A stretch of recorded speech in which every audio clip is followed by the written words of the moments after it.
టీటీడీలో తొక్కిసలాట అయింది. ఆ! దురదృష్టంతో ఒక నలుగురు చనిపోవడం జరిగింది. 25 మంది గురయ్యారు. టికెట్స్ టోకెన్స్ దగ్గర అనుకుంటా ఎక్కడో అది అలిపిరి దగ్గర. ముక్కోటి ముక్కోటి ఏకాదశికి ఏకాదశి. సో, జరిగింది సిట్యుయేషన్ సడెన్‌గా జరిగింది. అదొక యాక్సిడెంట్ లాగే అనుకోవచ్చు. సో, చెప్పండి సార్, టీటీడీ చైర్మన్ రాజీనామా చేయాలా? బీఆర్ నాయుడు గారు రాజీనామా చేయాలా? హి ఈజ్ అన్‌ఫిట్ అని అంటున్నారు కొంతమంది. ఆ చైర్మన్ పదవి వచ్చి సుమారుగా నెల 2 నెలలు అవుతుంది అంతే. ఇప్పటికే పాతవి చాలా ఉన్నాయి. మిస్టేక్స్ ఉన్నాయి, అవకతవకలు ఉన్నాయి, స్కాములు ఉన్నాయి, అన్యమతస్థుల ప్రచారం జరుగుతోంది, ఎవరెవరో లోపలికి ఎంటర్ అయిపోయి పెత్తనం చెలాయిస్తున్నారు. వీటన్నిటిలో ఒక 20% ఆయన ఇంకొకటి స్ట్రీమ్ లైన్ చేసుకుని వస్తున్నారు. ఇటువంటి సందర్భంలో రేపు 10వ తేదీ నుంచి 19వ తేదీ వరకు టీటీడీ ముక్కోటి ఏకాదశి దర్శనం ద్వారా, అంటే ఉత్తర ద్వార దర్శనం ద్వారా స్వామిని చూపించాలని టికెట్స్కు పెట్టింది. సో తిరుపతిలో ఎప్పుడు కూడా శ్రీనివాసం, విష్ణువాసం, తర్వాత గోవిందరాజ స్వామి టెంపుల్, తర్వాత అక్కడెక్కడది కపిల తీర్థం, ఈ ఏరియాల్లో టికెట్స్కి జనరల్గా పెడుతూ ఉంటుంది. అది ఎప్పటికప్పుడు సెక్యూరిటీ రీజన్స్లో మారుస్తూ ఉంటారు. అయితే అలా పెట్టినప్పుడు అందరూ ఉత్తర ద్వారం ద్వారా దర్శనం చేసుకోవాలని తాపత్రయంతో తండోపతండాలుగా జనాలు తొక్కిసలాట జరిగింది. అయితే నిన్న అక్కడ లైవ్ ఎగ్జాంపుల్గా మా మిత్రుడు ఒకడు వెళ్ళాడట. వాడు చెప్పింది ఏంటంటే, లోపల వెయిట్ చేస్తున్నారు అందరూ, ఇంక గేట్ తీయకముందు వెయిట్ చేస్తున్నప్పుడు ఏమైంది, లోపల ఒక ఆవిడికి అస్వస్థత వచ్చింది. బ్రీతింగ్ అందకో, పైగా చలి ఒకటి కదా, చలి చీకటిగా ఉంది, ఏంటి ఇబ్బంది కలుగుతుంది కదా అని ఆవిడ ఏదో ఇబ్బంది పడితే ఆవిడని హాస్పిటల్కి దగ్గరలో ఫస్ట్ ఎయిడ్ చేద్దామని గేట్ తీశారట. గేట్ తీయగానే టికెట్లు ఇస్తున్నారేమో అనుకొని ఒకేసారి పొలోమని వెళ్ళిపోయారు. అది అక్కడ జనాలు వినరు కదా, ఆ గోళలు ఏం వినిపిస్తుంది, తప్పుకోండి అన్నా కూడా ఎవరు వినరు.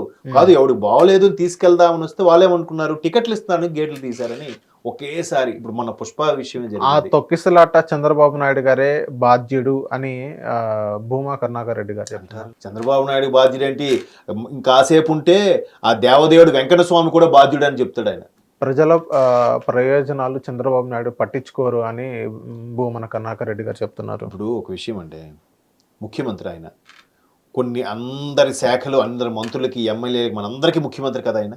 ఒక్క నీకో నాకో కాదు కదా, భూమన కరుణారెడ్డి గారు కూడా ముఖ్యమంత్రి ఆయన అవన్నీ చూసుకోలేకే శాఖకు ఒక మంత్రి లేదా నామినేటెడ్ పోస్టుల ద్వారా వాళ్ళని అధికారులను నియమించుకొని వాళ్ళతో చేయించుకొని పర్యవేక్షణ చేసేది ప్రభుత్వ పని.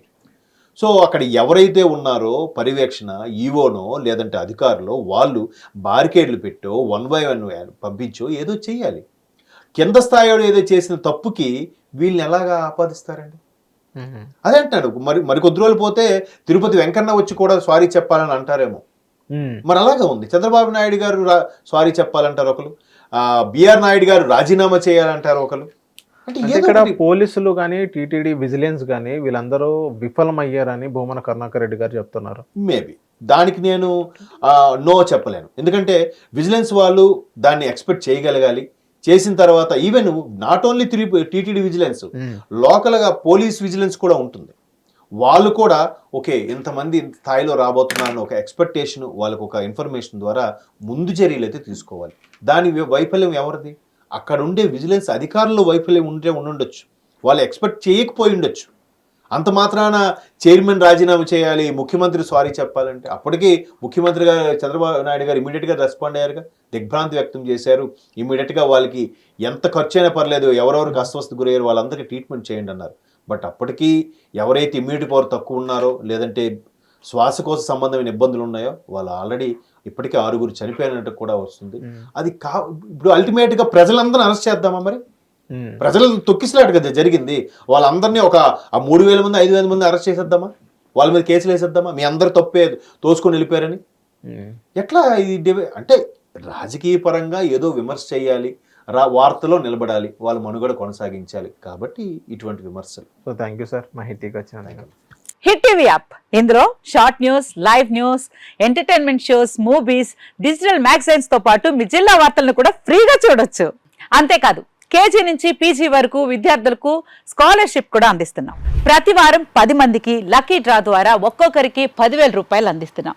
ఇంకెందుకు ఆలస్యం, వెంటనే హిట్ టీవీ యాప్ ని డౌన్లోడ్ చేసుకుని ఫ్రీగా ఎంటర్టైన్మెంట్ పొందండి. Hit TV app. Hit TV app. Please download hit TV app. Hit TV app ని ఫ్రీగా డౌన్లోడ్ చేసుకొని ఎంజాయ్ చేయండి. మీకు నచ్చిన ఎంటర్టైన్మెంట్ కోసం హిట్ టీవీ యాప్ ని ఫ్రీగా డౌన్లోడ్ చేసుకుని ఎంజాయ్ చేయండి. హిట్ టీవీ యాప్ని డౌన్లోడ్ చేసుకుని ఆస్వాదించండి, ఆశీర్వదించండి. ఇంతమంది సెలబ్రిటీలు హిట్ టీవీ యాప్ ని డౌన్లోడ్ చేసుకోండి అని చెప్తున్నారంటే ఎంత మంచి యాప్ ఆలోచించండి. అమెరికా అమెరికా అమెరికా అమెరికాలో చదవాలనుకునే వాళ్ళకి విశ్వసనీయమైన పేరు మన శౌర్య consultancy. UK Law 1 Year Masters. UK Law 1 Year Masters. 2 years work permit up to 5 years visa. Contact Saurya Consultancy. Contact 89851 89851.